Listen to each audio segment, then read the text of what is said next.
可能大家都想不到啊，像博士他们居然也搞了一款颗粒料的 3D 打印机，我们可以看到打印出来的这些零件，用这种颗粒料打印出各种各样的这种，比如说碳纤啊，或者说其他性能的一些材料的零件，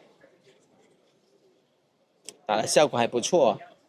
这个是打印出来的，这对，个是洗出来的，这个洗出来的，这个是磨出来的。磨出来的，这个打印的，这个是磨出来的。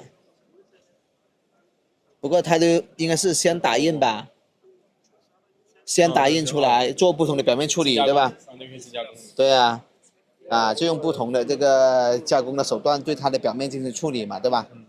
处理完之后，哎，它就算是表面还没有经过处理的，稍微处理了，精处理了，哎，它的精处理之后就变得这么好了啊！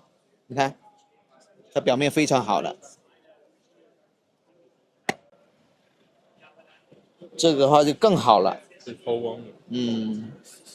打磨抛光不同阶段，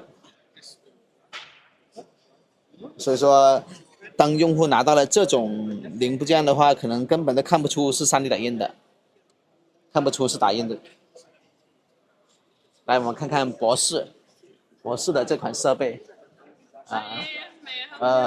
，FGF。Yes. Yeah. Exactly. Yeah.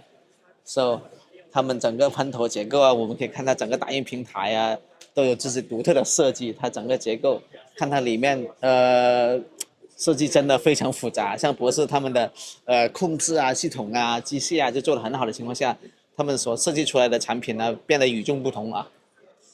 当然，他们的控制打印效果肯定是不会太差，不过呢，可能成本会有点高。像这种设备，对博士也推出了这种 FGF 的是颗粒料的3D 打印机。